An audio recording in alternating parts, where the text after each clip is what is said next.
relationship or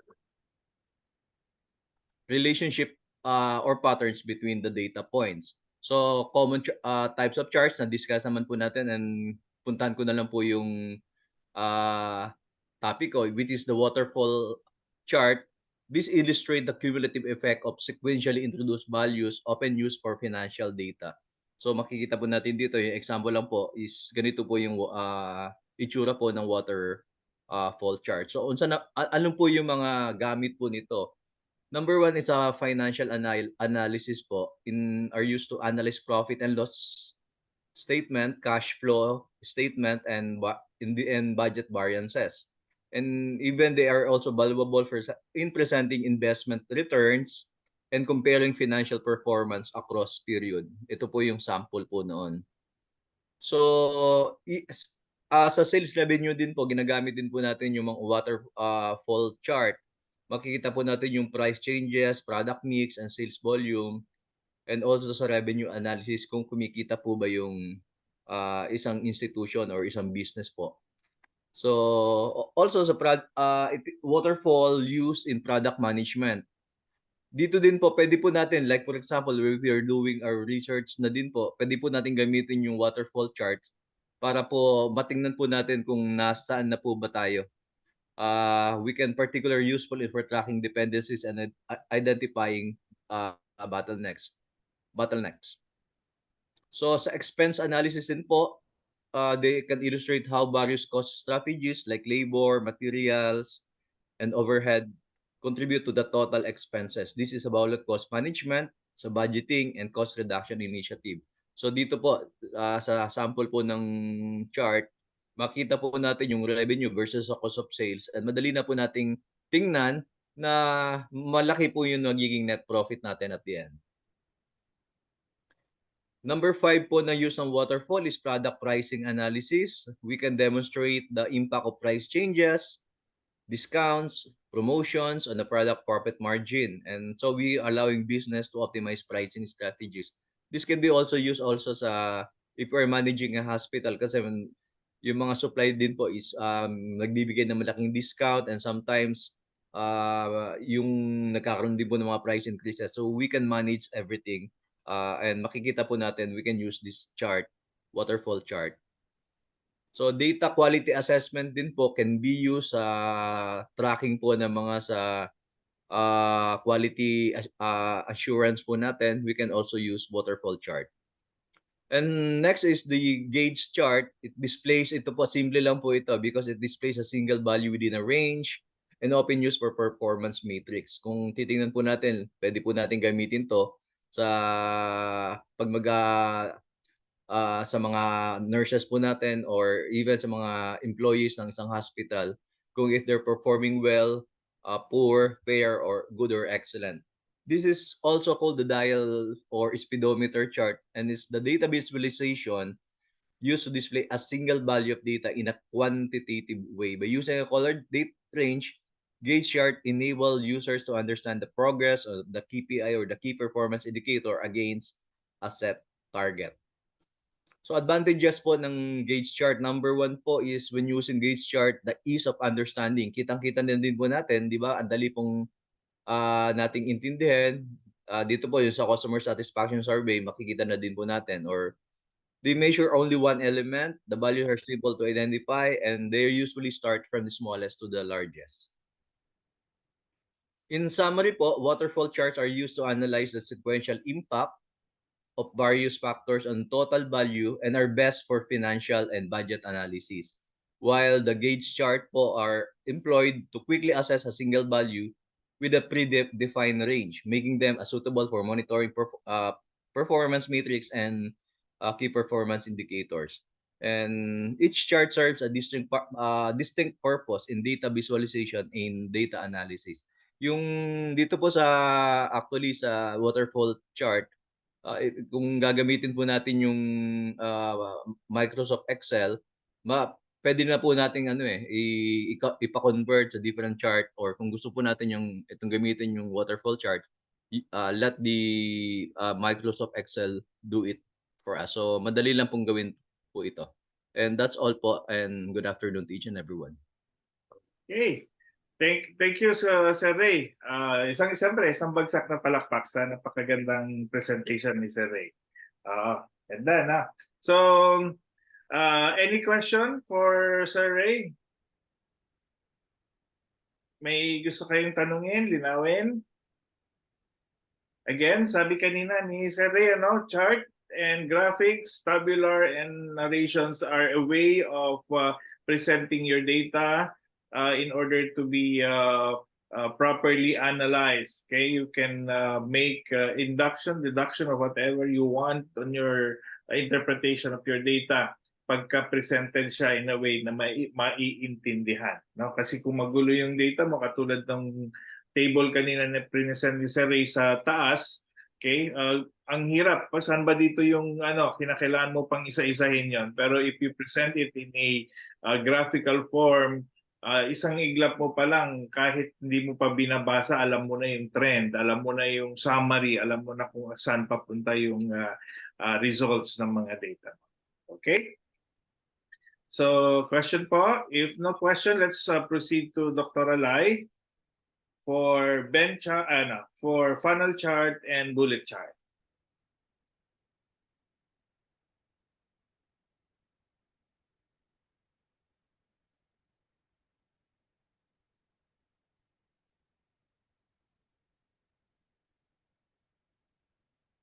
For Paranaque group, since tapos na kasi sila, they were able to submit na yung summary of the reports. Dr. Rochelle was able to submit na, and I believe I was able to publish na rin sa module. So for the Bohol group, the remaining reporters, please submit your report to Dr. Lalaine so that she can make a summary or organize them as one PDF file for your reference. And I will publish it later once submitted by Dr. Lalaine.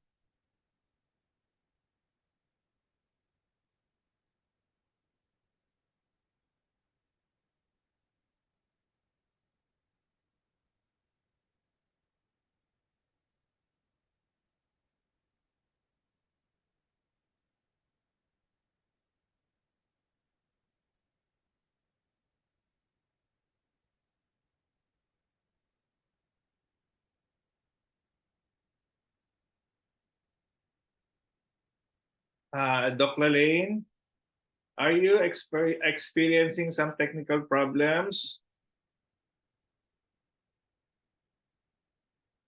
Sir, pasensya na po. Hindi ko ma-open yung slide ko. It's okay. Okay. Just let us know how we can help you. Hindi ko din po ma-open yung sa kanya kasi naka-MacBook po siya, hindi ako marunong ng MacBook. Pero naka-join kayo sa Zoom. Yes, Doc. Yes, Doc. So pag nasa kabilang room kasi siya eh. Pagka nasa MacBook ka, Doc Lai, click on share screen. Share po. Share screen and then click start broadcast. Documents. Desktop. Start broadcast. Okay. Yeah. Yung panel chart. Okay. And then click share para lumabas yung yon. Okay. Okay na, Doc. Maganda na yung slide mo on screen. Tsaka napakaliit kasi. At least on my part, maganda. Okay po yung screen. Everyone, Okay. kikita niyo naman yung screen ni Dr. Lalaine? Yes po. Okay. Doon malaki yan. Ayan, okay na. Okay. So good afternoon, Dr. Team. Good afternoon, classmates. Good afternoon. So my assignment is to give you a short presentation about bullet charts and funnel charts. So we will start first with a bullet chart. So a bullet chart is a data visualization tool or chart type that display and compare a single data point, typically a key point. Typically, a key performance indicator against one or more performance measures or benchmarks or pinpoint areas for development. And it was developed by Mr. Stephen Few as an enhancement to traditional bar charts.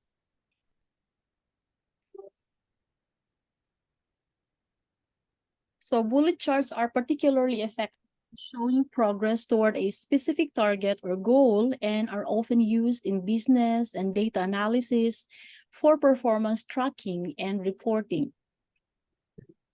Now, what are the common uses for bullet charts? One is tracking monthly sales against a target.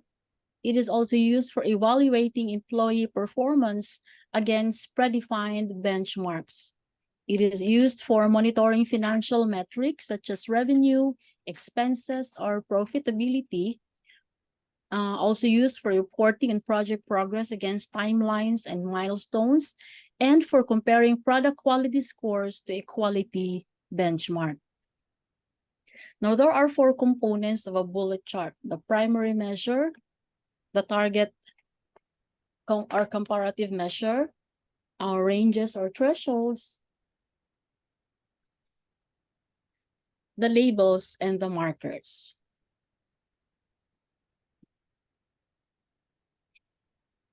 So these are examples of a bullet chart. The first on your left is a chart wherein the bars are arranged in the horizontal position, and on your right, and on the right, the bars are arranged in the vertical position. So this is the basic bullet chart. It has several key features. One is the primary measure. So this is the main data point you want to represent or visualize. And it is often displayed as a horizontal bar. The second key feature of a bullet chart is the target or the comparative measure. So this is it. It is usually represented as a vertical line, and this represents a target value, a comparative value, or a benchmark that you want to compare the primary measure against. Then the thresholds or the ranges. Bullet charts often include color-coded ranges or bands that indicate different levels of performance. These bands provide context and help users quickly interpret whether the primary measure is below, on, or above the target. And the last key feature of a bullet chart are the labels. Labels or the markers. Labels such as numbers or text are used to provide additional context or information. Markers or other symbols may be used to highlight specific points or trends within the chart. So what are the advantages of a bullet chart? First is it provides efficient data representation. Bullet charts efficiently represent a single data point and its relation to performance measures and benchmarks. They provide a clear and concise way to convey complex information.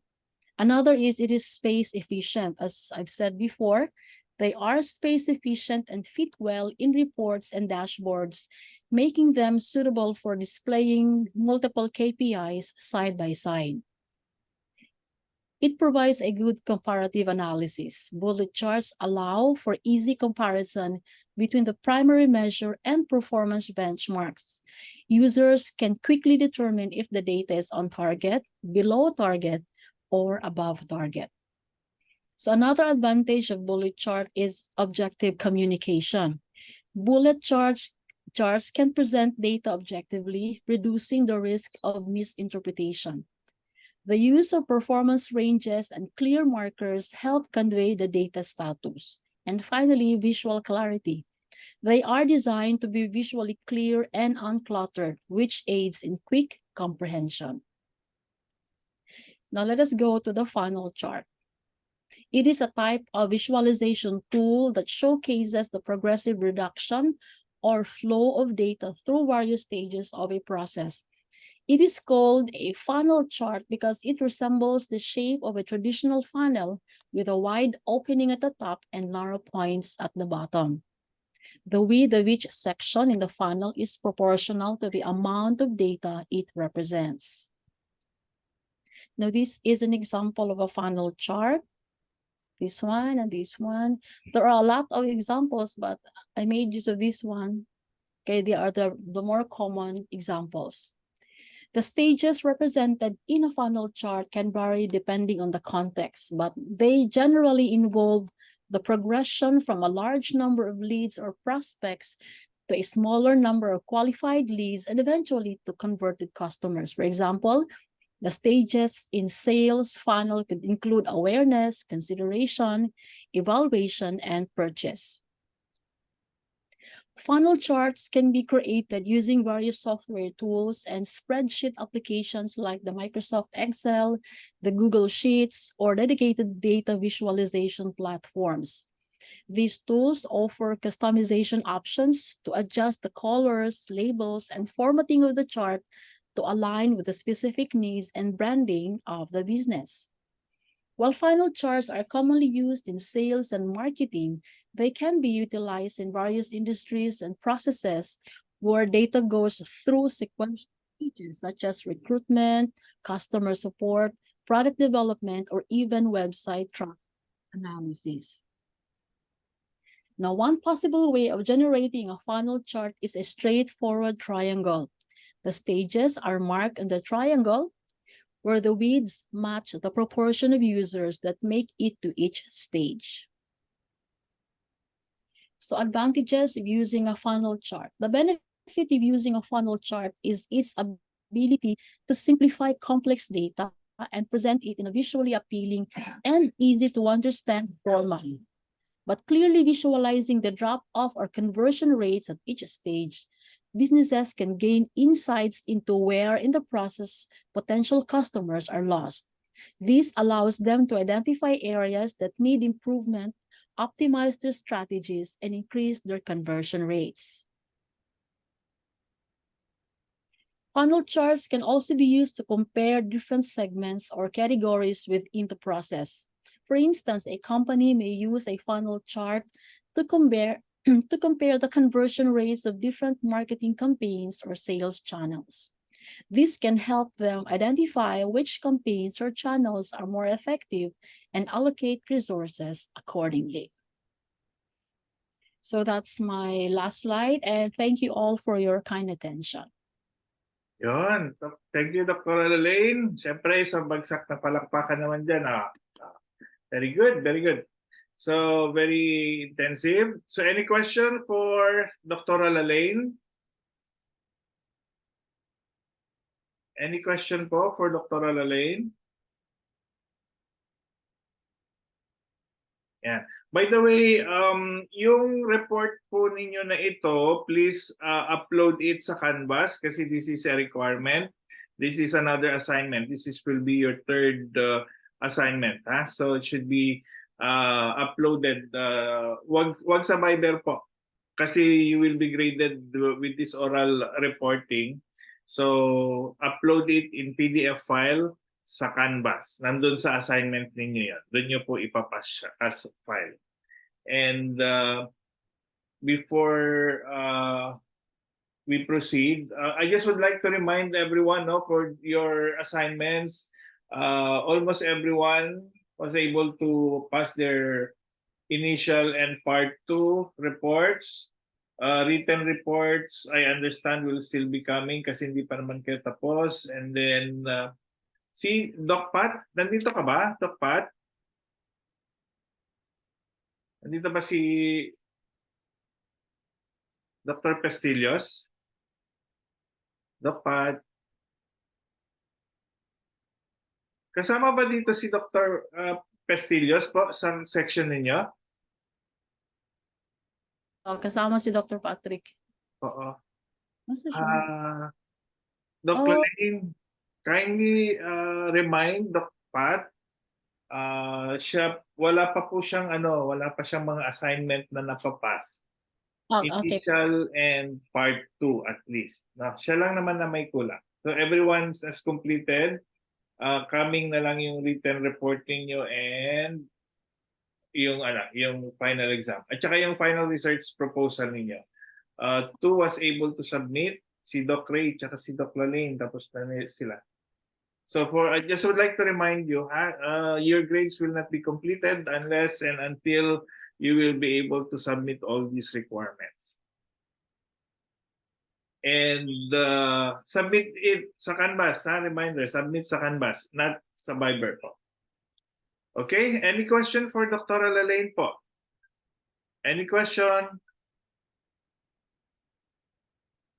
Okay, so I think if no more question, let's proceed to Dr. Crichelle for the Venn chart and the bubble chart.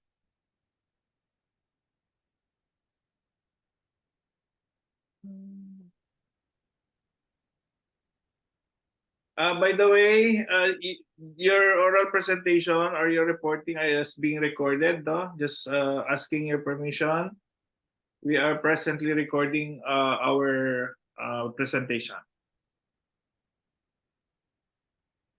Good afternoon, Doc. Good afternoon, classmates. So I'll be talking about 3 types of charts. So the first is the Venn chart. It's, I think, more popularly known as the Venn diagram, but it's also known as the set diagram or logic diagram. And it's a widely used diagram style that shows the logical relation between sets. And it's popularized by John Venn in the 1880s. So it's a diagram representing all possible logical relations between a finite collection of different sets. It's widely used to illustrate simple set relationships in set theory, probability, logic, and in various fields such as business, computer science, statistics, among others. So sets are shown as regions inside circles, and common elements of the sets are shown as intersections of these circles. So in a Venn chart, each circle represents a different concept or group of data with overlapping sections representing their shared qualities. It's an excellent tool for data comparison and measuring probability. Its advantage is that it provides a way to visualize the similarities and differences between 2 or more sets of data and how concepts overlap, compare, and contrast. Its disadvantage is that it may limit response. It's difficult to do with new ideas since it requires a knowledge base, and it has a limited use, which is comparing and contrasting. So here is the simplest type of Venn chart, which is a two-set Venn diagram. So it's comparing tomatoes and apples. So in the left is the characteristics of a tomato that is unique to it and not with the apple. So it has red flesh, it's mushy and savory, while the apple, on the other hand, has white flesh, is firm and is sweet. And what's common between them is seen in the intersection of the 2 circles. So they're both fruits, they're round and smooth-skinned. So that's the simplest one. It can be of three sets or more. And the sets don't have to be the same size. So they can be different sizes, and they don't have to overlap, such as in letter A and C in this diagram. And it can be more complex. So a set, like for example, those animals with fins are under or within the whole circle which of those animals that can swim. So the sea turtles, humans, ducks, and dogs, they're the one in the innermost intersection, have all 3 characteristics of the shown in the diagram. So they can all swim, breathe air, and have legs. So proceeding to the next type is the dot plot. This is also known as the strip plot or dot chart. It's a simple form of data visualization that is histogram-like and consists of data points plotted on a fairly simple scale, or this is the graph with an X and Y axis. It typically uses filled-in circles, and it's a type of chart used to graphically depict certain data trends or groupings. So for example, in the right, you can see the number of elective courses taken by Mr. Smith's statistics students. So it's easily seen that most of the students of Mr. Smith have 2 elective courses being taken, followed by only 1 elective course, and the least number are those with 3 elective courses. So an advantage of a dot plot is that the mode and range can be found easily, as well as how the data is distributed. The disadvantages are that they are time-consuming to construct when dealing with a large data set. So getting the median and frequency from a dot plot is usually difficult. So you have to actually count the number of dots. And also with large data sets, it becomes cluttered and difficult to read. So the third chart is the bubble chart or plot. So it's a variation of the scatter plot. It's used to look at relationships between three numeric variables. So highlighted is the numeric variable. So as you can see, example on the left, both the X and Y axis are numerical variables, are not categorical. And a third variable is actually in the size of the bubbles within the graph. So both horizontal and vertical axes are value axes, and they show relationships between categorized circles by the use of positioning and proportions. So data points are replaced by bubbles, and each dot corresponds with a single data point, and the values are indicated by not only the horizontal and vertical positions. So the additional dimension is in the size of the bubbles. So the advantage of a bubble chart is that it allows a user to explain a complex data set easily. It can analyze data sets with multiple inputs more easily and helps visualize patterns and uncover trends. The disadvantages is that it can be hard to ascertain exact values using circle sizes, and it can become difficult to understand. Overlapping of bubbles can make it difficult to distinguish each one, and it may be hard to depict zero or negative values. So that's all. Thank you for listening. Okay. Thank you, Dr. Michelle. So, isang bagsakan naman na palakpakan. Galing, galing. Okay, so any question? Any question? So I think that would be the there are still many more many more ways on how you can present your data. So these are the most common example, and most probably the most common that you will be using in research are your bar graph, pie chart, histogram, the frequency polygon, and the line charts. No, these are the most common and the most possible way of presentation in terms of your research work. No, but there are still a lot. In fact, I think it's already infinite. No, na magagamit ka. So the message here is that please choose the appropriate way of presenting your data. Remember the advantages and disadvantages for what is used for, the lows and the highs of each type of presentation. Anyway, your main goal is to present your data to your reader in such a way that it should be understood, it would be interesting, and you will keep your reader, no? Read all the parts of your research from the beginning to the end. Para naman hindi yung title pa lang ayaw na niyang basahin. So again, you have to make it presentable. Okay, so that concludes the data presentation part. If you don't have any problems anymore, you have a question? I forgot to ask you. Do you have a question for Dr. Michelle? Okay, if there's no more question, that ends the data presentation. Okay, so the next topic will now be the evidence of research. So again, in your research review of literatures, okay, there are a lot of references that you will be encountering. So the thing there is you must be able to identify kung ano yung mga magaganda at saka mga useless or garbage sources, no? So you should learn how to appraise and determine what journals are appropriate for you. So the next reporter, Dr. Joseph, will be teaching us on how to assess papers based on the levels of evidences of research. Okay, Doc Jo, kindly share your report, please. The different levels of evidences in research.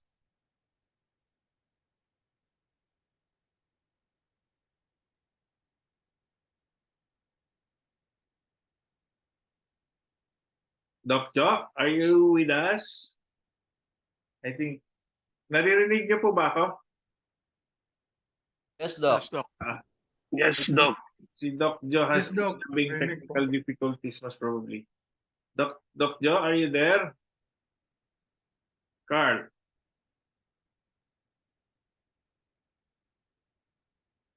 Doc Joseph. I think technical difficulties. If Doc Joseph is not Tawagan ready ko yet, lang. Tawagan ko lang po. ano na? Tawagan ko lang po siya, sir. Oo. Sige po. Sige, if he's not ready yet, let's go to Doc Patrick. Pero I think nawawala din si Doc Patrick. Doc Pat? Wala ka din, no?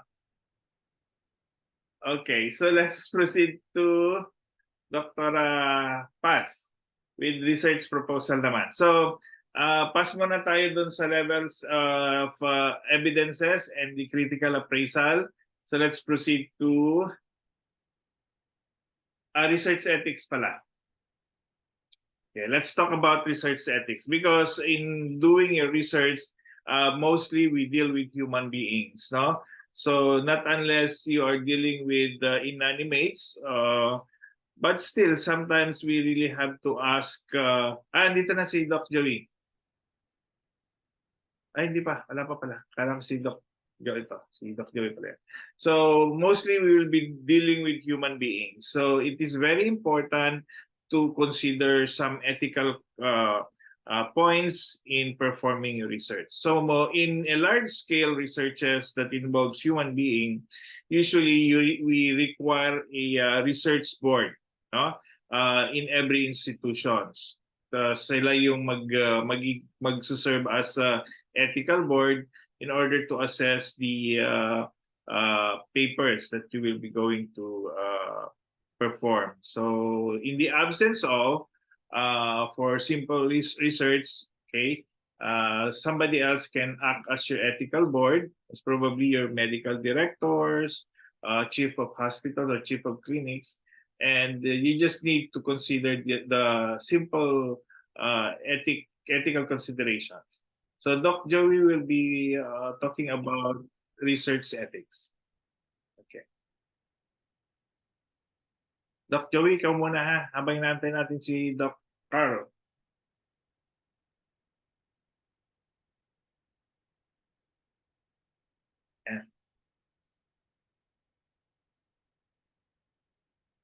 Nakita na po ba yung screen, sir?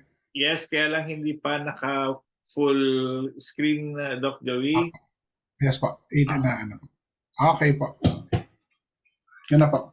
Yan, okay. Very good. So, my topic would be research ethics po. So, I'm Dr. Sabularse from Bohol po. So, research ethics, these are a set of ethical guidelines that guides us on how scientific research should be conducted and disseminated. It also governs the standards of conduct for scientific researchers. So the objectives of research ethics primarily is first, and its most important objective is to protect human participants, their dignity, rights, and welfare. Second is to make sure that research is directed in a manner that assists welfare of persons, groups, and civilization as a whole. Thirdly is to inspect particular research events and schemes for their ethical reliability, considering issues such as the controlling risk, protection of privacy, and the progression of informed consent. So who decides which is ethical or which is not unethical? So in our hospital or in academe, there's what you call ethics committee, which are responsible for reviewing research proposals, monitoring their implementation, and following the results. These committees have the authority to approve, reject, halt, or modify a specific research study or project. And in research, there's what you call the Belmont Report, which was established in 1974, which serve as a guiding principle for researchers. There are three key principles that are important according to the Belmont Report, and these are mainly respect for persons, beneficence, and justice.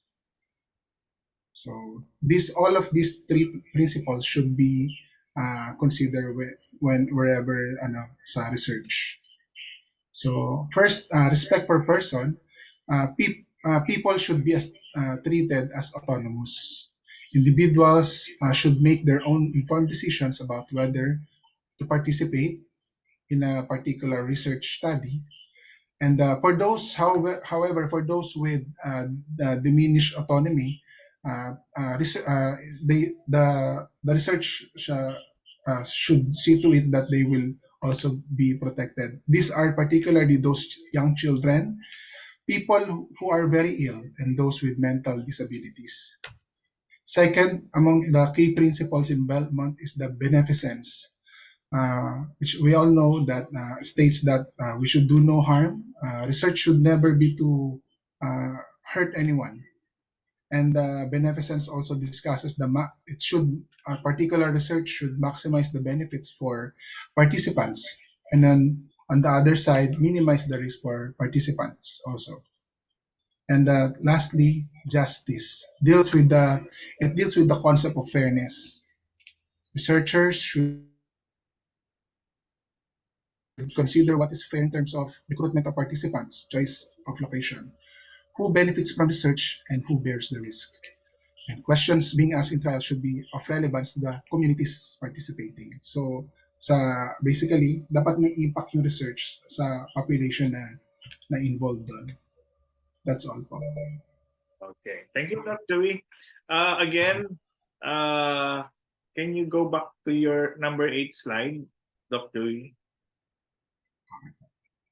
Yeah. So sabi dito, at the end, always remember, for whom is your research being done? Para kanino ba ang research? Bakit nyo ginagawa ang research? Ito yung ultimate objective natin. Okay? It should benefit the community, the people. Okay? Hindi mo ginagawa itong research just for honor, just for popularity, but ultimately researches should be dedicated to your people. It should be of social relevance to help humankind improve. Okay? So yun yung ultimate objective natin why we do researches. Okay? Hindi lang for academe, hindi lang for in compliance of anything, no? But please bear in mind, at the end, okay, research is for the people, for the community, for the mankind, for the humankind. So in cases nga, nasabi ko, if you don't have your institutional research board, okay, yung IRBs kasi are licensed. Okay, these are being licensed by the government institution.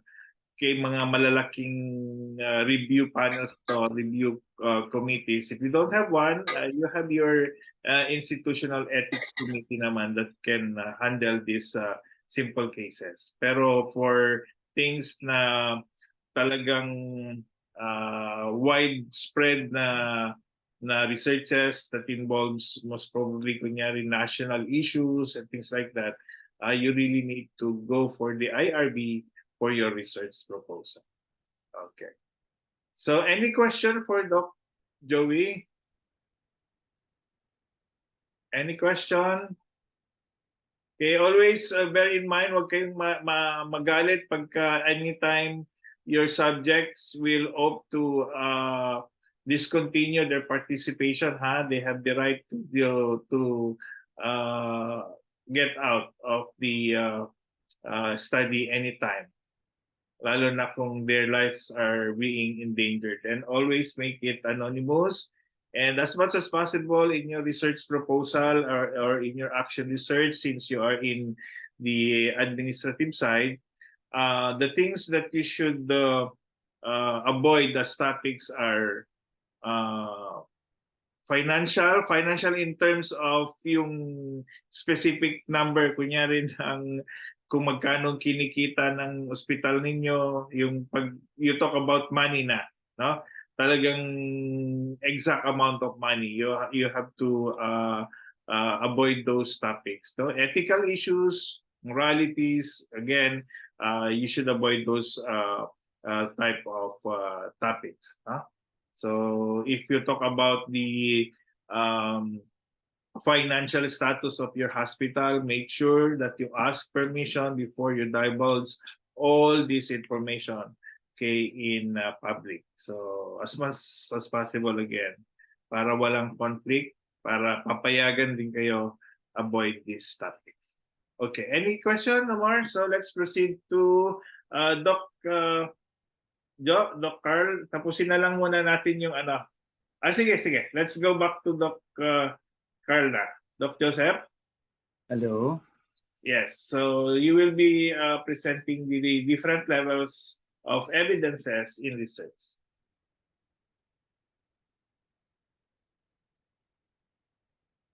Please share your slide, Doc Jo.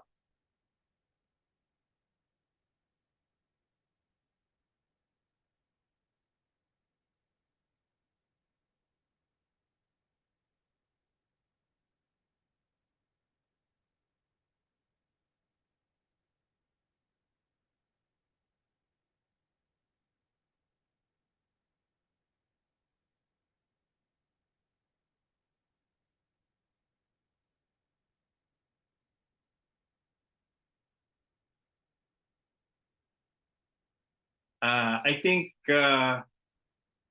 may technical problems pa rin si Doc Jo. So,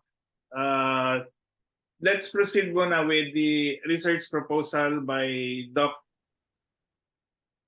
Paz. Okay po. Sir, ako ba na magiging clicker?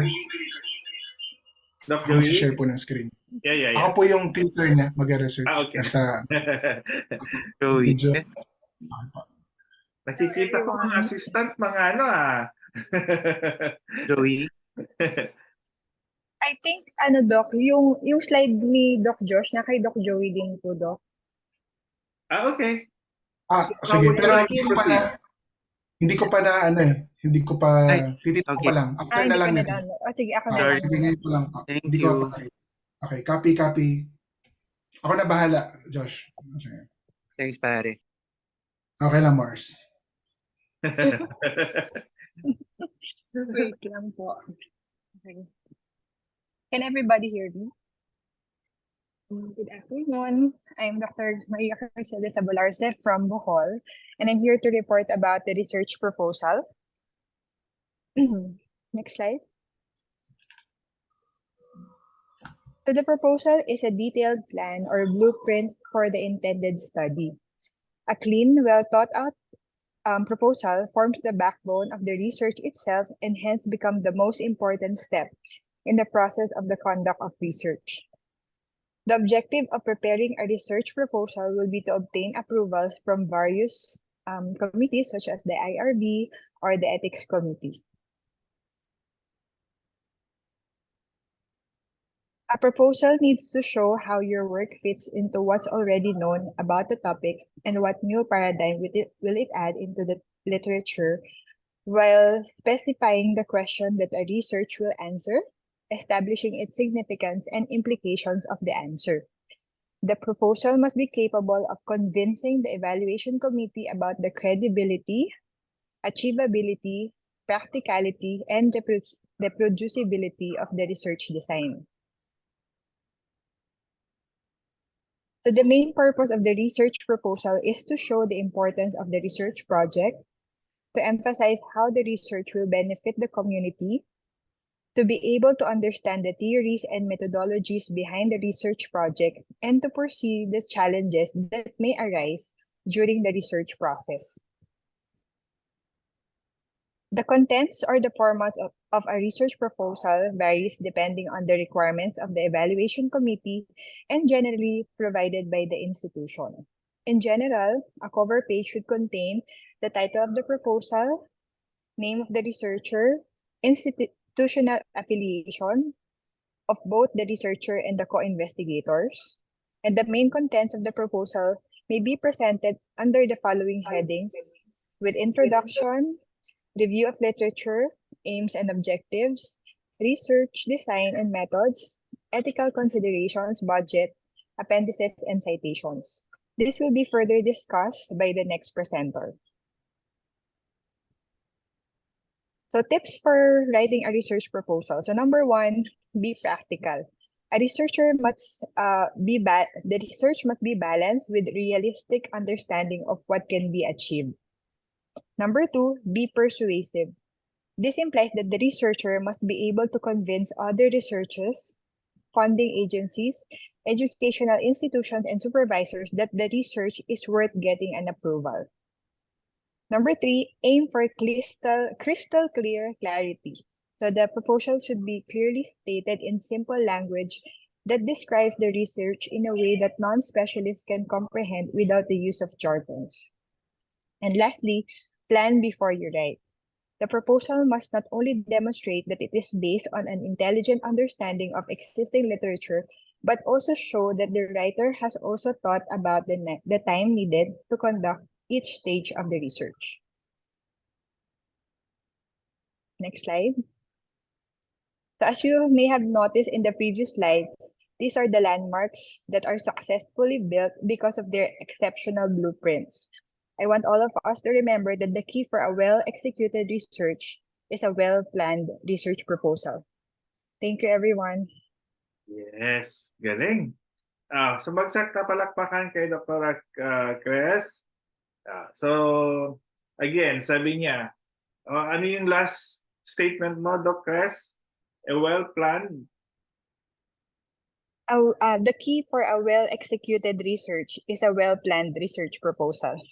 Okay, 'di ba? So, yan diyan ka magbe-base lahat ng ano mo, ng magiging activities mo sa research. A very good plan.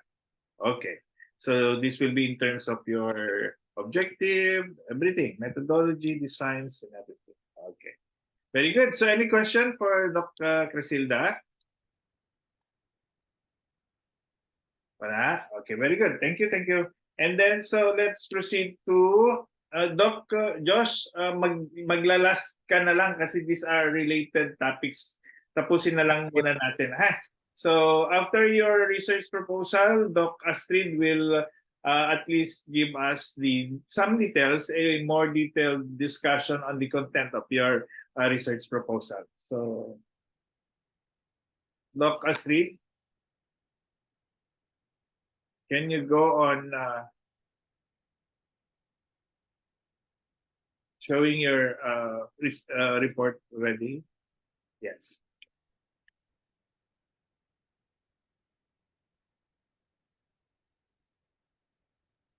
Hello, so good afternoon, everybody. I was actually thinking about what to present on the research protocol because we basically know what is a basic research protocol, but what we haven't encountered yet is the action research protocol. No? So I'm going to discuss hopefully briefly on the action research protocol content.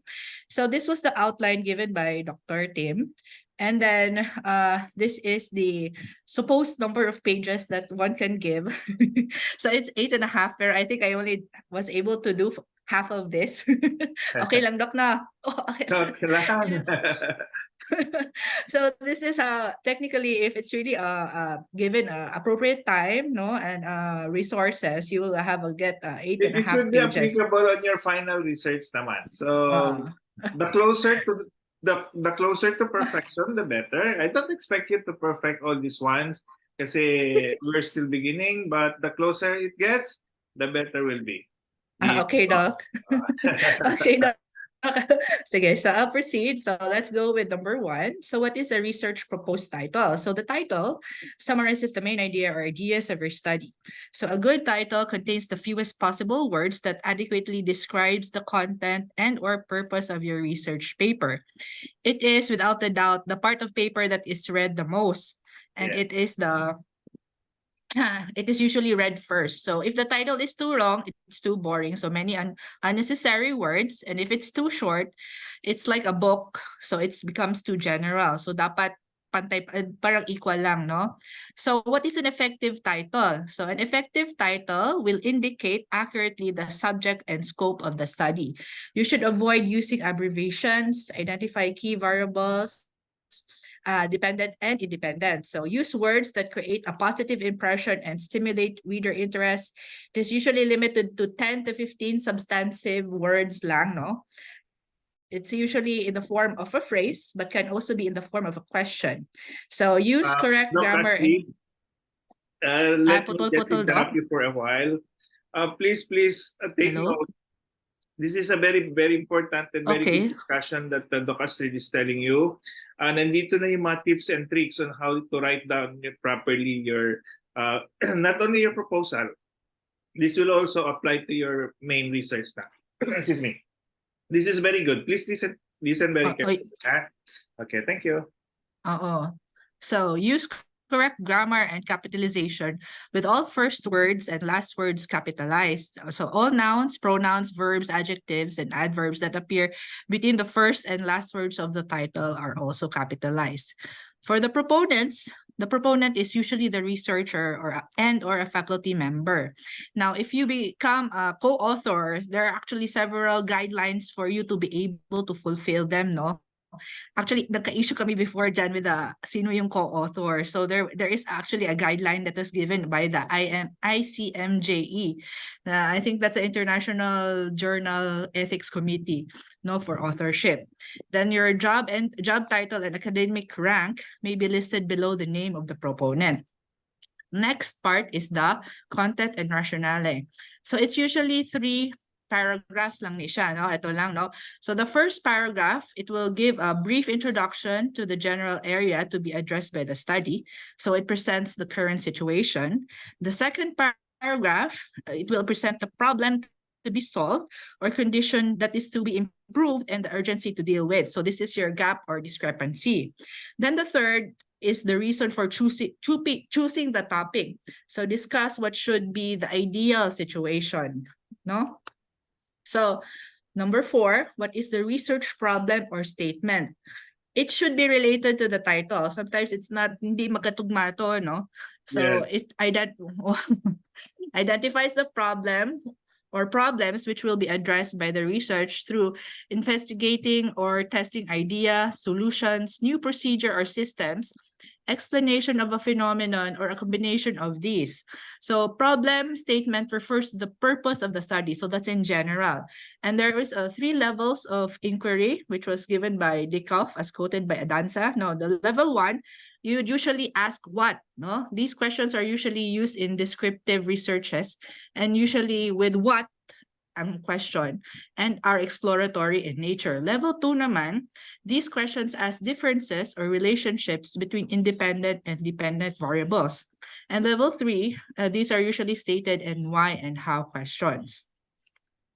So for ito, this is ito talaga yung this is not for the basic research, yung proposed innovation, intervention, and strategy. This is not the usual, no? So what is an intervention? So intervention is a combination of program elements or strategies designed to produce behavior changes or improve health status among individuals or an entire population. It may include educational programs, new or stronger policies, improvements in the environment, or a health promotion campaign. Those with multiple strategies are usually the most effective in producing desired and lasting change. So in our paper, there will be a brief description on the proposed intervention or innovation or strategy. So it should also address what is the difference from the old ways used to solve the problem, and what are the associated activities, and how and when will these be carried out. So a good example to this will be our DOH 8-point agenda, no? Si Dr. Doc Res, pwede Hello? pa sumingit na para hindi na natin makalimutan. Can you go back one slide? Can you go back one slide? Yan. Actually, this is the component of your action research. Okay, you still remember that you have to identify a problem, and in between is a strategy. No. Ito ba yan? Yung next slide pa. Doc Astrid? Yeah, ito po. Post Innovation and Intervention. Strategy. Oh, yes. So ito yung component ng research. Kaya inilagay ko na dyan na part siya kasi this is very vital, no? So you identify a certain problem, and then you propose a strategy or anything that can change this problem into another situation, improvement, for example. So ito yung sinasabi. So that in action research, this is a vital part of your performance. Sorry, I have to Oh, yes. participate na agad kasi baka makalimutan natin. Okay, please go ahead. Oh, And in the next example, ganito yung magiging action research ninyo. So merong nakasingit, merong sumingit dyan na proposal, a policy, it can be educational programs, stronger policies. Like for example, sabi nga natin, you have been having some problems in breastfeeding program. Like for example, masyadong hindi nagko-comply yung mga bagong panganak na mga mommies, palagi sila nagpo-formula feeding, so that is your problem. So now you are going to review the policies, or you can propose another policy so that you can improve yung current situation why new mothers, okay, are resistant, no, in doing breastfeeding. They opt to do formula feeding, for example. So ito yung mga sinasabi natin na in between those problems, there should be a proposed stronger policies or programs that can eventually improve the present situation. Okay. Sorry, please proceed, Doc Astrid. Okay, Doc. So for an example to this will be the 8-point agenda of Dr. Ted Herbosa. No? So he was actually able to pinpoint na there is much need for a local health system to enhance it. So in a way, as a direct action, yung strategy niya was to increase the local practitioners in the form of family medicine. So in effect, what happened was for our training institutions, I'm actually saddened pero parang nagiging 40 na yung plantilla positions of MO3 sa FAMED, tapos na downsize yung sa amin. pero that's the effect of it. Pero yun nga, that is the goal of UHC, is to increase the healthcare provider in the community. So dapat madami talaga yung sa family medicine, no? So this is a review of the action research method. So who are the participants or sources of data? So what are the research participants? So are there relevant descriptions for the participants? You should indicate the number of respondents, their gender, their socioeconomic status, no? So what sampling will you use? So this is a review, no? So we can use the probability or non-probability. So if it's a probability, this is useful since the researcher will make generalizations because of the representativeness of the wider population. It has less risk of bias, but there is still likely to have a sampling error because it's not the entire population. Then it is more relevant to quantitative research. While your non-probability, your generalizations is not possible. It seeks to represent only a particular group lang, no? So for example, a class of students, a group of students, a group of teachers. It may demonstrate bias, and it is more relevant to qualitative research, no? So these are the samples of both the probability and non-probability samples. This was already discussed before. So for the data gathering methods, it could come in the form of observations, questionnaires, surveys, interviews, and case studies. So it should be at par with what you are using for your action research. For example, so this is a questionnaire form, and it uses a Likert scale. So there's a 4 for strongly agree, 3 agree, 2 disagree, and 1 strongly agree. So this was a questionnaire on academic cheating, no? So they used the scale, no, for the questionnaire. But before you can be able to give this questionnaire to your participants, you must be able to get an informed consent if your participants are 18 years old and above. Assent if it's and I think it was not mentioned before, no? An assent, they should be for 17 years old and below. And then your for if you just get ordinary data, you actually need to get your waiver of informed consent. Yes, yes. Yes, Doc. So for the descriptive analysis plan, so usually we use descriptive statistical tools such as mean, frequency, and percentage. So that was as follows, no? Nominal, ordinal, interval, ratio. So take note na lang for of the examples. So both the nominal and your ordinal are for your non-parametric, and your interval and ratio are your parametric. So these are the parametric and non-parametric statistical analysis tool that can be used for your different studies. Now, if you have difficulty, you can always refer to your friendly statistician. So next is your work plan and timelines. This don't is just an worry. example, but And don't worry, that will be the topic for your next course. We will be doing the managerial stat. Lahat nun pag-usapan natin. T-test, chi-square test, everything. Inferential testing. Don't worry, don't worry. patikim lang yun. Patikim lang yun. Patikim lang. So this is a bird's eye view lang talaga, no? So for your work plan and timelines, these are just, I will be giving examples, no? So it's a graphical representation of the activities that you will be doing and the months that you will be accomplishing it, no? So this is the activities that on the left side is actually usually what is being done in your basic research, no? So it could also be like this. It could this one previously it's the pointer arrow, and this one is in graph na talaga na bar lang. Or it could be in stages, no? Depende na lang sa anong feel mo, no? Next is your cost estimate. This is a table I got from our department, no? So this is activity, eligible expenditures, your quantity and cost. This is just a general table that can be used, no?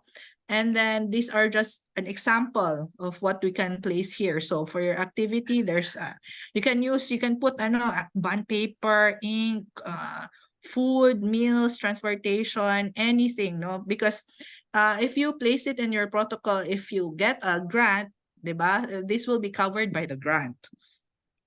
So 9. So syempre sabi ni Doc kanina na hindi naman pwede na i-keep lang natin yan yung research natin. So we have to have plans for dissemination and utilization. So this is a graph where you can put your activities and the designated month at which you will be able to execute your dissemination, no? So the dissemination activities can be in the form of participation to various research conferences or division-wide information dissemination through seminar workshop. It can also be through meetings, ganon, no? But you have to put specifically at what period you will execute it. Okay? So for the last part, for the references, there are many types of popular citation sites. Look at the picture graph to the left, but what we will use in our action research is the APA format, or American Psychological Association format, which will be discussed by Dr. Mark. Thank you, Doc. That's it. These are my references. Thank you. Thank you, Doc Astrid. Okay, very good, very good. Well explained. So, any question po? Any question? May nakalimutan ako dun sa... any question? So your research proposal is yun nga, yung ano pala, yung charting is an example of your Gantt charting, no? And the costing, the need for giving the cost is for the practicality of your paper, no? Pag nakita natin masyadong expensive for your level, like for example, Naubos na yung laway ko doon. Gagawin yung action research, baka masyado naman magastos, we can suggest some other ways of correcting your data. Okay. So, Sir, excuse me po. Yes, Doc May. Question po. With regards to, I don't know if this is the right time to ask. Kasi yung previous assignments po namin, may general objective, specific objective. So with regards to the action research presented by Dr. Astrid, would this apply, or on what part of the action research component would we include those parts? Yeah, it's exactly the same. The only thing is mag-i-insert kulang yung mainstream natin. Ang kulang doon Yes, yung sir. yung strategy, your action plan. Yes, sir. So isasama na po yun doon, sir? No, you can, pwedeng hindi na, kahit hindi na muna. Kasi this will just be in fulfillment of your requirements for this particular course. You will have Okay po. a separate, kung wala pa kayong ganun, okay lang, it's okay. Just follow the usual format. But when you will be on your action research subject or course, you will have a separate course, by the way, for so doon na natin i-insert naman yung strategy na kakailangan. It's okay. Kahit wala pa yun. Okay po. Thank you po. Doc, okay lang mag-follow up question po. Yes, Dr. Shah, please go ahead. So if ever sir, okay lang na tanggalin po namin yung RRL, wala po siya dun sa yung suggested na action research na dun sa final proposal. Meron. Actually, part yung research review. Sa rationale and na lang po. Okay, sige po. Thank you. Kinakailangan nyo i-mention yung actually, yung requirement lang doon kahit isa or dalawa lang. Just parang sample lang on how you will synthesize your review. No? Not very complete. Gusto ko makita on how you are going to synthesize a certain information coming from a review. Kahit isa lang. Bigyan mo lang ako ng sample on how you will synthesize your review. Noted, Doc. Thank you. Any more question po? Yeah, very good. So, especially your title pala, di ba? Sabi natin meron tayong formula for writing your title. Sasabihin naman siguro ni Doc Mark mamaya on the research writing. Okay, so if no more question, can we proceed with the APA formatting in research writing? Your some tips. Yung APA format that we are using kasi in our research, we will be adapting the APA. Ganito kakapal yung libro na yon. But Doc Mark will just summarize it into few details lang. And then it's up to you na to go ahead and learn the APA formatting. Okay, so can we call on Doc Mark to proceed? Yes, thank you. Hello. Sure. Hello. With regards pala to publication, okay, gandahan niyo yung action research niyo eventually kasi we will seek for publication. So we will require you to submit your papers to corresponding societies and hopefully they will be accepted for publication. If your paper will be accepted for publication for a particular society, that will be an extra recognition for you. Kunyari yung action research ninyo ay may i-pass nyo sa society ninyo at tatanggapin nila, then that would be very good. But every action research, we will require you to apply for publication. Okay. So, okay. Good afternoon, everyone. So, I'm here to discuss the APA format in research writing. So what is APA? APA stands for the American Psychological Association. It's now currently on the 7th edition, published in 2020. It's been around for a while. The first edition was way back in 1952, and it's the standard format and writing style for journals and books. Now, for some people of a certain generation, you may have been aware of other forms and styles, namely the Chicago style, or yung Turabian. If you hear Turabian, no, then it triggers certain memories, no, yung mga kasakot-takot na footnotes, and the MLA style, no. So yung mga classically trained dyan, may matitrigger, no. But what we use is the APA style. Inulit pa ni Doc Mark, classically trained. We belong to the new generation. So yeah. So in APA style, there are 3 levels of specifications. So level 1 is the organization of your paper. So ito yung standard, no, yung title page, abstract, introduction, methodology, results, and your references. Level 2 deals with the writing style. So it has to be clear and formal and no slang or pop culture references, no biases, and no humor. Level 3 deals with the mechanics, no? So double space, title case for headings, and numerals for any number above 10. And then hyphenating compound adjectives, in-text citation for sources, left aligning all tables and figures, and using footnotes sparingly. No? The general APA format guidelines, so 1-inch margin on all sides, double space all your text, including your headings, a 0.5-inch indentation in all paragraphs, and typically use accessible fonts, your Times New Roman, Arial, Georgia, typically in sizes of 11 or 12. You have a running head per page and a page number. So you so write the pictures there, so it represents no yung standard formatting. So kung may grammar Nazi, merong APA format Nazi. Ha? And then there are 5 levels of headings and subheadings. No? So there's level 1, yeah, 1, 2, 3, 4, 5. So this deals, no? It's a bit confusing, but when you just need, no, there's actually a word plugin. Now you can do this, so it will do it for you. So APA title page, okay, we'll deal with this. So there are essentially the basic components. So there's a running head, there's a page number in the upper right. There's your paper title, so it's centered, it's in bold. There's your authors, then dito yung may superscripts, and then the institutions underneath, affiliations. And then there are author notes, no? So dito yung mga kung ano mang ilalagay nyo dyan. Typically, what you put, no, are your conflicts of interest, your involvements, no? Kung meron nag-funding, right? Kung institutional siya, or industry funded.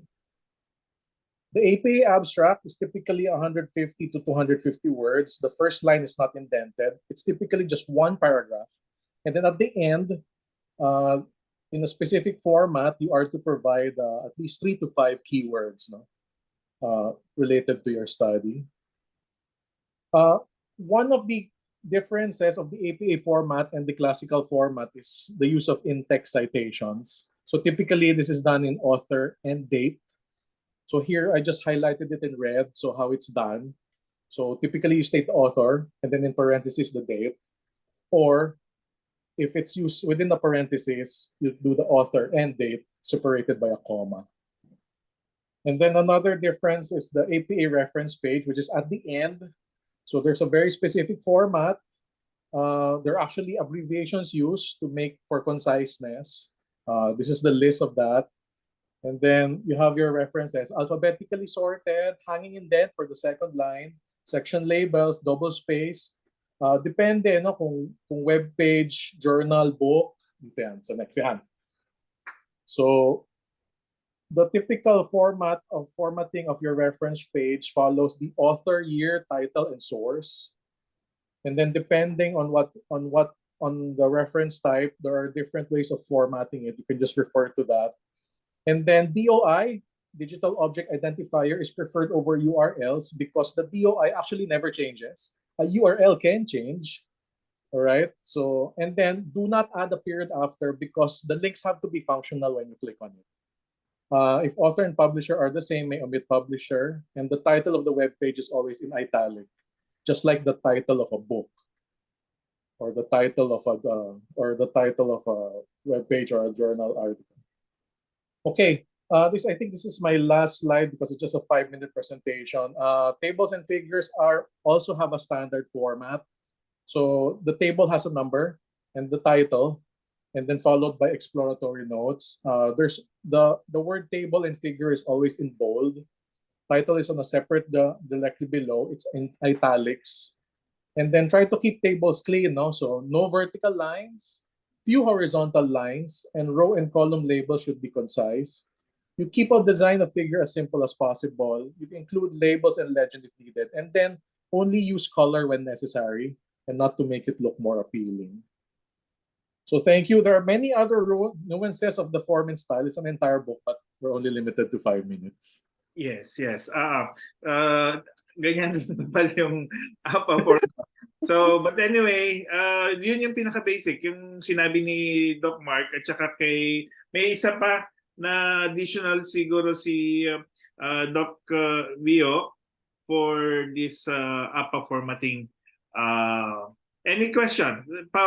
May dadagdag pa si Doc Vio dito. So, let's go on to our next. Isang bagsak pala na palakpakan. Sorry, Doc Mark. We forgot. It's a very good presentation. Ayan. Okay, let's go to Doc Vio. Yeah. So some more ideas on the basic format. It will take time for you to practice the different tricks in writing your research paper, and again, you can refer them to your APA format, no? So yun lang ang gagamitin natin para uniform po ang presentation. Okay, so Doc Wio will be presenting some more information about APA formatting. Hello po, good afternoon po, Sir Tim. Good afternoon, Doc. Opo, narinig niyo po ako? Yes, very clear. Opo, good afternoon po sa lahat, classmates.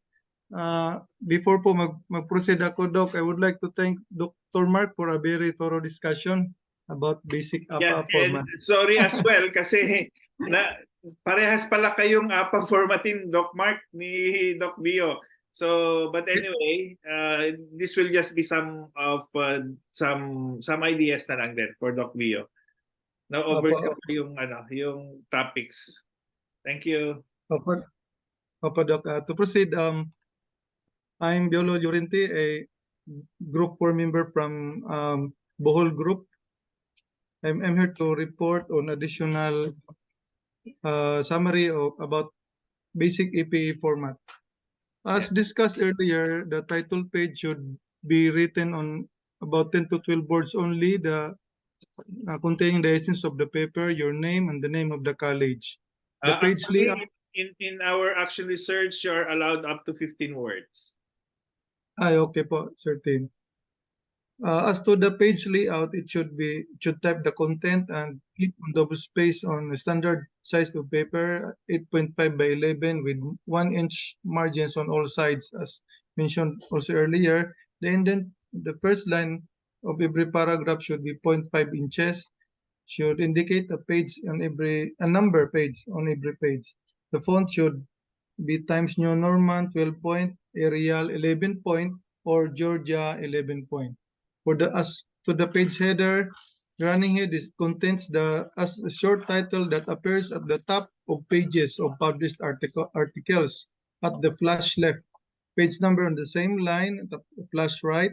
The running head should not exceed 50 characters, including punctuation and spacing. Use the toolbox to insert a page number on every page. For the table of contents, it's not actually compulsory in APA, but recommended in lengthier paper. Same font and double space should be used. Should begin with the centered heading of the table of contents in boldface at the top of the paper, and it should not exceed 2 pages. The abstract, it should be written in one paragraph, block format with double spacing, about 150 to 250 word summary. It is required in professional writing, but it is rare to include in student papers. But however, in thesis and dissertations, abstract could be included. Separate page after the title page. At the top of the page, write the section label abstract. It should be bold and centered. First line and it's not indented. Contents should appear under the label. Written at a single paragraph without headings or blank lines. Below may list 3 to 5 relevant keywords. Write the label keywords italicized and indented, followed by the keywords in lowercase letters separated by commas. The introduction, body, and conclusion should be in an indented paragraph. For the references, References should be written in alphabetical listings. Do not keep extra spaces between references and should be double spaced. Second line of its reference should be indented. For journal articles, only the first letter of the first word of the article's title is capitalized. Journal name and volume. Italicized should be italicized. If journal name had multiple words, each of the words are capitalized. For the book chapter, only the first letter of the first word of both the capital the chapter title and book title are capitalized. As for the table, various formats depending on the information you should wish to include. It should provide title number and title and should be italicized. Can be single or double spaced. In text citations, you should mention the author's name, publication data while citing sources. Including the citation as part of the sentence, use and avoid quoting directly, but in case you include name and date page number. For sources with 3 or more authors, one should include listed all the authors' names. You may write et al. On the subsequent mentions. When sources has 6 or more authors, the first author's last name and et al. Are used every time the source is cited. AP alphabetization guidelines should the references are ordered alphabetically by the first author's name. If the author is unknown, by the first meaningful word of the title should be written, ignoring the articles like a, and the. Here's an example of the format as mentioned earlier. As for the running head, it should be written at the plus left corner of the paper. The page right is on the plus right. The title should be in the center and unbolded. Author's name, copy is centered on the page and should be written in double space. As for the title is centered and unbolded. The word abstract is centered and unbolded also. The abstract, as mentioned earlier, should not be indented.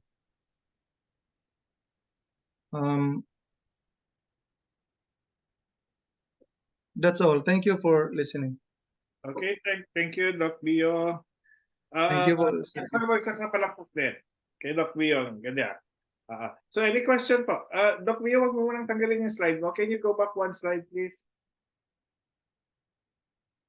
once. Yan. Yung last slide, yan, number 13. Ay, yung abstract pala, yung abstract.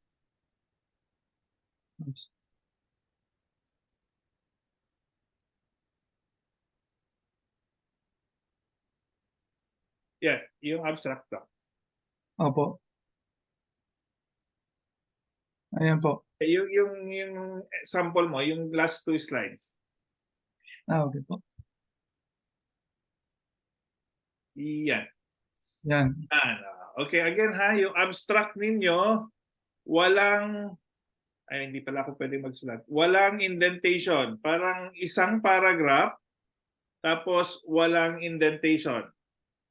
You get my point? Hindi siya pumasok. Aligned lang siya to the left. Okay? That's how you do your abstract. Hindi paragraph ang abstract. Isang paragraph lang ang abstract and it should begin without indentation. Okay. Sige. So, some more questions. I just would like to, ito kasi yung pinaka-common na mistake. Palaging pabalik-balik yung papel ninyo pagka ine-edit natin kasi you don't understand the writing technique of your headings. So this is what we mean when you say different headings. Can I... Okay, Doc Vio, okay na po. I would like also to share my slide.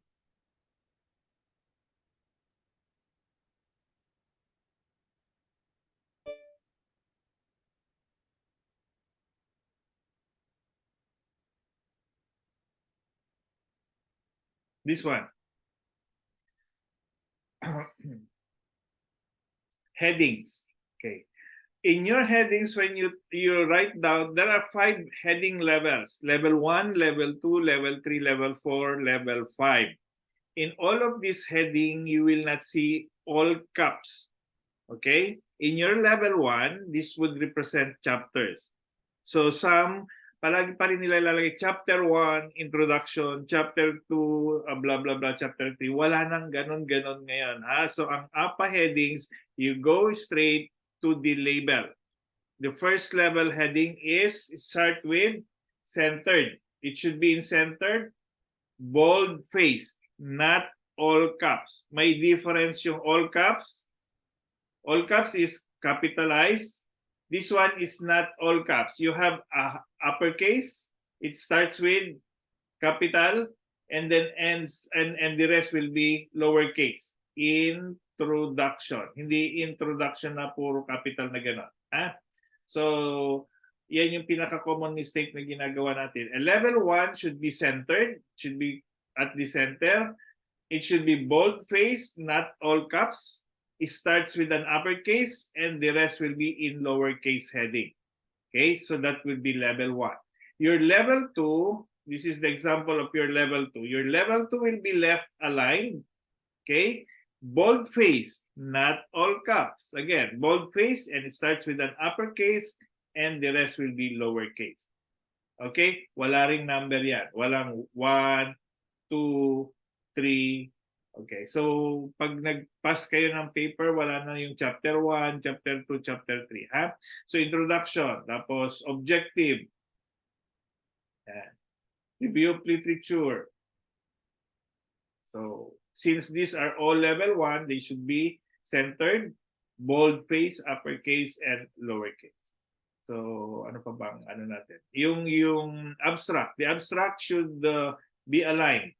Straight lang siya. Hindi ka mag-i-indent na gano'n. It should be like this. And how many words? Meron tayong required words. Pagka sumobra ka na ng 2 pages, masyado lang madami. This will just be summaries of all the different level 1 headings of your paper. Okay? So any more question? I can lend you this one also. This is I have a slides for this one. Ang problem kasi sa APA formatting, it is better read than instructed. Mas mabilis yung maintindihan kung babasahin niyo siya isa-isa. Okay. So any question? Any more question with the APA formatting? So we will be adapting the APA formatting. Okay. Any more question po? Any more question before we go to our last but not the least? Doc Joss, ready ka na? Yes, ready po. Okay, so let's go to our last topic. So, please flash my PowerPoint slide.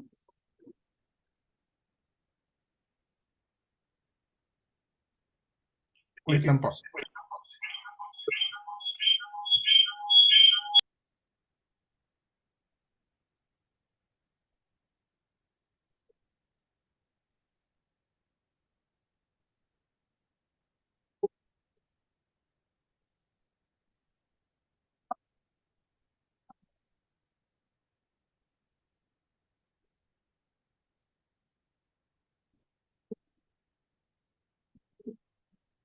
Hi, good afternoon, everyone, and children. And I was excited to report on the levels of evidence in research. Next slide.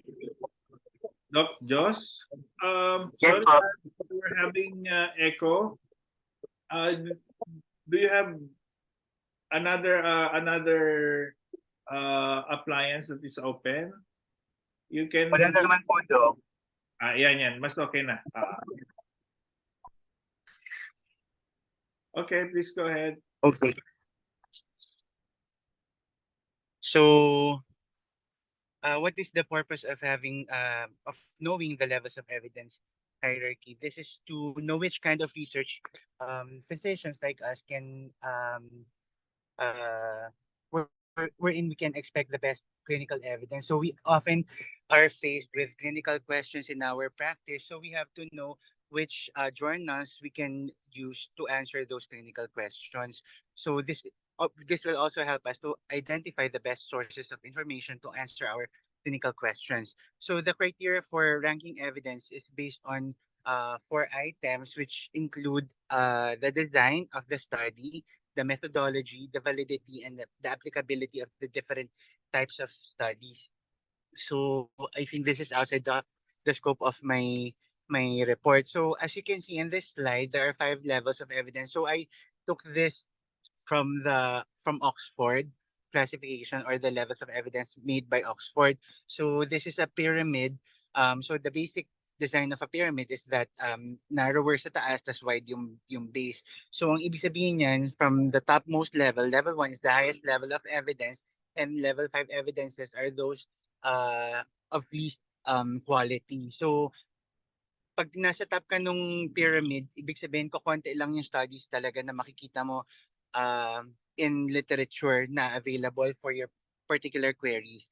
And so as you go down the pyramid or the levels of hierarchy, mas dumarami yung evidences, pero yung quality ng evidence na yun will be lesser. So next slide. So the levels of evidence may be applicable depending on our clinical question, as I mentioned earlier. So this is based on the Oxford Center for Evidence-Based Medicine in 2011. So they published this. This is actually in table form, but I thought of dissecting the table because it's very busy. So the first one is, if we have this question in mind, how common is the problem? So the level 1 evidence for this type of question would be local and current random sample surveys or censuses. So hindi pa applicable dito yung mga randomized studies because we are just actually trying to find out how or the incidence or the prevalence of a particular condition in the community. So a census would be the best type of evidence for this type of question because we will be scouring the entire community or an entire population and listing down all people who have that particular problem in question. So the level 2 would be a systematic review of surveys that allow matching to local circumstances. So I think this one would be something similar situation in our community. So if we have studies of done in another population that is comparable to a particular population as well, so we can use that as our reference. Level 3 would be a local non-random sample. A level 4 is a case series, and level 5 would be not applicable in this case because expert opinions cannot be used to tell us how common a problem is. So there should actually be a scientific basis for the prevalence of a particular problem. So next slide. The next question would be, is this diagnostic or monitoring test accurate? So this is for a test of diagnosis or a study about diagnostic test. So level 1, dito napapasok yung mga systematic review of cross-sectional studies with consistently applied reference standard and blinding. So we can compare, or a particular research can compare a new or a novel test, diagnostic test, to the gold standard, and or if there are other tests such as a systematic or a meta-analysis of this types of study would be a level 1 evidence. So level 2 would be an individual cross-sectional studies with consistently applied reference standard and blinding. Level 3 would be a non-consecutive study or studies without consistently applied reference standards. Level 4 would be a case control studies or poor or non-independent reference standard. And a level 5 would be a mechanism-based reasoning. For the next question, what will happen if we do not add a therapy? So this is on questions about prognosis. So again, level 1 would be systematic review of randomized trials or N of 1 trials. So nung binabasa ko to, first time ko na-encounter yung N of 1 trials, I was not familiar with this. Pero based on my readings, this could be based on previous randomized trial. This could serve as actually a phase 4 trial already, wherein ang subject natin would be pwedeng individual lang, tapos titingnan natin if the therapy is applicable or beneficial for that particular person or not. Level 2 is a randomized trial or observational study with dramatic effect. A level 3 evidence would be a non-randomized controlled cohort or follow-up study. Level 4 would be case series, case control studies or historically controlled studies. And level 5 would be a mechanism-based reasoning. So I decided not to discuss all these types of studies because we've covered this in the past. So by now, I think we should all be familiar with these types of researches. So next question would be, next slide please. What are the common harms, or if we are looking for harms that can be produced or can be expected from a particular treatment? So level 1 would still be your systematic review of randomized trials, and down the line, level 2 would be a randomized trial or exceptionally observational study with dramatic effect. Level 3 would be a non-randomized study. Level 4 would be a case series, case control or historically controlled studies, and level 5 would be a mechanism-based reasoning. I think this is my last slide. I think this is similar to the previous one, Joey. So next, the last one would be a question about screening test. So a level 1's evidence are include the systematic review of randomized trials. Level 2 is a randomized trial. Level 3 would be a non-randomized controlled cohort follow-up study. Level 4 would be a case series, case control studies or historically controlled studies. And level 5 would be mechanism-based reasoning. So that's it for the levels of evidence in research. So this, we can use this as a guide when we are trying to look for journals that we can use as reference for our research proposal and even in our research writing protocol.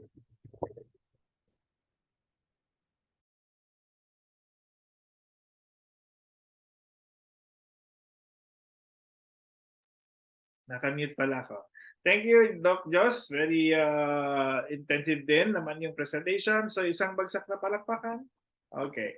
Any question for Doc Joss? Just a reminder, no? Please, we should avoid, if not talagang wala tayo dapat makita at all costs, no? References using your Wikipedia, yung URL using Wikipedia.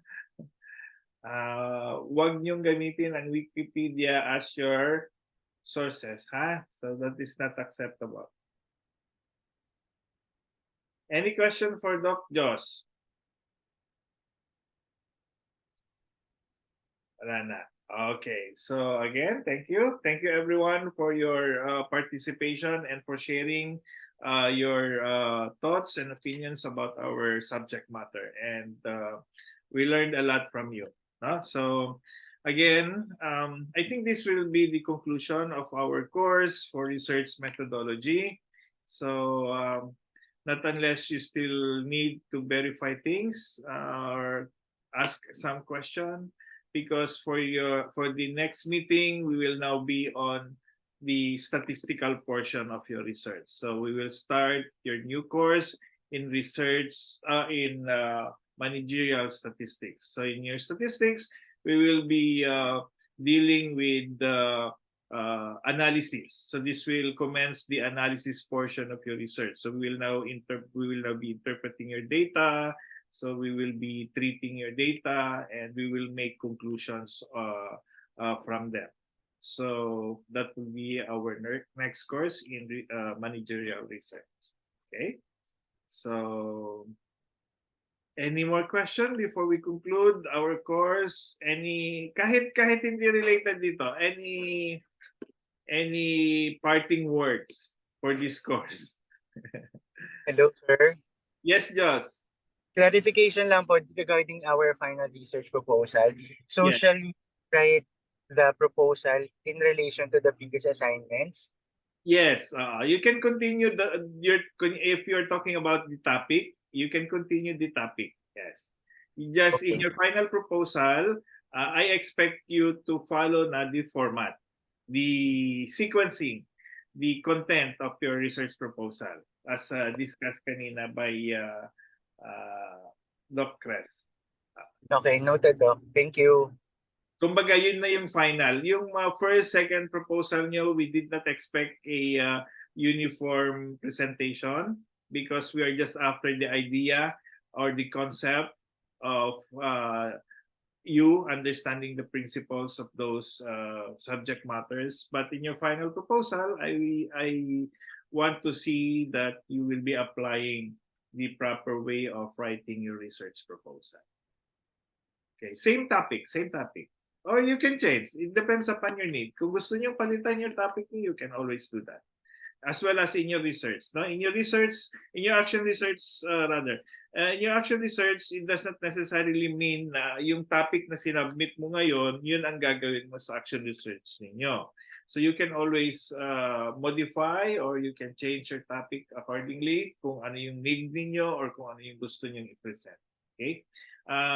It will not be related. So this will just be solely for the compliance, for the fulfillment of your course, which is research methodology in general. So separate pa yung action research. But if you want to continue, as I said, para as early as now, you can gather your data para pagdating ng action research ninyo, hindi na kayo maghahabol ng paghahanap ng data. You can always pursue what you have started today. Okay? Any more question? Mukhang okay na. So, Good afternoon, Doc. Doc, regarding yung sa report na isa-submit, it's just the what we reported, right? Yung particular subject nyo lang yung i-upload nyo kasi that is another assignment. That is another requirement for you. Your oral presentation is being done today. And then your written presentation will be the PDF format of your PowerPoint. Okay, so yan yung pang fourth assignment niya to complete all the assignments for this course. Okay po, salamat po. Paki-upload na lang po ha, wag sa Viber kasi automatic na Ay, pakata na lang po namin sa Bohol group kay Dr. Lalaine. Iba pa yung iba yung papadala nyo kay Dr. Lalaine. Yung papadala nyo kay Dr. Lalaine individually kasi si Dr. Lalaine pag dugtong-dugtungin niya yon, tapos ipapas niya sa akin para i-publish ko for your reference. But not as a requirement. Hindi yun yung i-grade natin dito sa assignment ninyo. What will be graded will be your individual presentation, which you will also upload it individually. Okay? Not as a group. Yung kay Doc Lalaine, parang pinag-ipon-ipon lang natin yung mga reports nyo para isang reference point lang ang ma-access nyo para hindi kayo mahirapan sa paggana. So, isa-summarize or pagdudugtungin lang ng mga representatives ninyo at you can access them in the module. Like for example, doon kay Dr. Rochelle, for the Paranaque group, tapos na kasi sila, I think I was able to publish it already in your module for your reference. Ngayon, pag sinubmit na ni Dr. Lalaine naman yung Bohol group, okay, I will also publish in your module for your reference. Okay? So your examination will start by 5 o'clock. Good luck to everyone. So again, as I've said, isang request lang ako. Answer them as honestly as you can. This is the only way I can assess the effectivity of the delivery para ma-improve din namin kung ano pa yung kakailanganin ninyo yung for sa ibang mga groups, kung paano namin ma-improve at mapaganda pa lalo yung aming pagbigay ng information sa inyo. Okay? So question lang about sa exam. Kasi here in Bohol, hindi reliable yung power system namin. Yes. And di ba once ma-open namin yon, dapat matapos namin in 24 hours. But paano po pag naputol kami, like for example, nag-brownout kami dito? Yun nga, ang problem kasi doon, anyway, minodify ko na, ginawa ko na yung multiple attempts of submission. Ang magiging problem lang is I cannot make sure na kunyari tapos na kayo ng 75. Nansara nyo na yung 75 tapos na-cut yung power line nyo. I cannot assure you that you will retain the same. Baka you will have to go back again from number 1. So just make sure as much as possible, please go to an area where you can have your stable internet. But in cases na hindi nyo maiwasan, I allowed multiple submission. Pero magulo kasi yun, yung system natin, ang dami niyang i-detect. So as much as possible, isang submission lang yung gagawin ninyo. Not unless na talagang mabura lahat yung ginawa nyo for some reason or another, you can submit another attempt. Pero one submission lang para hindi magulo yung system.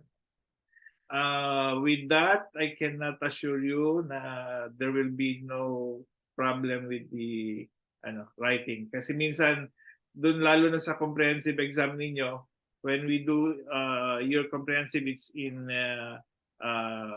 text form. So essay yung papagawa namin. So biro mo naisulat mo na yung 3 paragraph, tapos biglang naputol yung internet mo, pagbalik mo, nawala na lahat yung sinulat mo. So yan yung isa sa pinakababantayan ninyo. Power source, you should have your battery with you at all times, as well as the signal. Okay? Sir, ano pong type ng exam? Essay po ba? Multiple choice lang siya. So it's a multiple choice, 100 points na multiple choice. At saka sa dulo, meron lang kayong if you fill up na konting textual explanation. I don't want to say what form is that. Yeah. It's very easy. Huwag kayong matakot sa exam. Walang mafe-fail sa exam. Walang mafe-fail sa exam.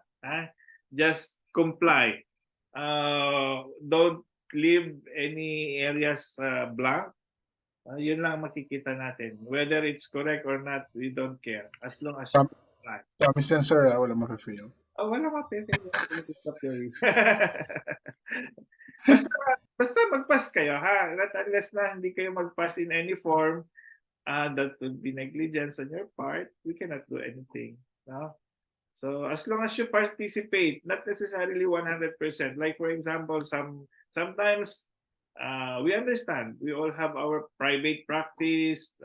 You just let me know and we can arrange for that. Wag lang yung totally naman na wala kang participation from the start to the end. Okay? So we don't want you failing because you're masters, no? Dapat wala nang nagfe-fail sa master's degree because you're way beyond your bachelor's degree. Mga masters na kayo, ibang level na to. Hindi na natin kinakailangang i-remind kayo all the time mga attendance ninyo and the things that you need to comply. Okay? So if no more question, so let's end this session and thank you everyone for your participation and I hope to see you on our next course. I will be teaching managerial stat for next course. Picture Okay? Doc. Doc Kim, sorry pahabol. Ano yung duration ng exam ulit? Bukas siya today then until anong oras Mag-open siya tomorrow? mamaya 5. You can access it at 5 o'clock this afternoon and it will end up on publication until 5 o'clock p.m. tomorrow. Beyond that, you can no longer access. Okay po, salamat. Mawawala na siya sa publication, di niyo na siya ma-open. So you are expected to submit your paper within that time period. Beyond 5 p.m. tomorrow, your test paper will not be accepted anymore. Okay? So good luck. Open cam na Doc para Picture na tayo. Picture and have a nice weekend everyone.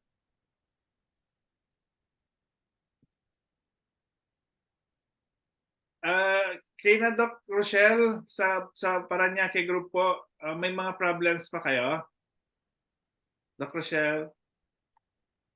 Wala naman po, sir, so far. Okay. Si Doc Rochelle, galing eh. Hindi pa tapos yung topic, kompleto na niya yung mga assignments. Big time. Okay, sige. Ano lang, sir, jet lag po kasi. So, natapos ko kanina. Sige. Sino pong magpipicture sa atin? Ako na lang Doc. Okay, si Sir Ray. Okay. Okay na, Doc. Okay na. Goodbye, everyone, and have a nice weekend. Thank you po. Thank you, Doc. Doc. Kung may problem po, please don't hesitate to give me a message via Viber, personal, or whatever. Okay. Bye-bye.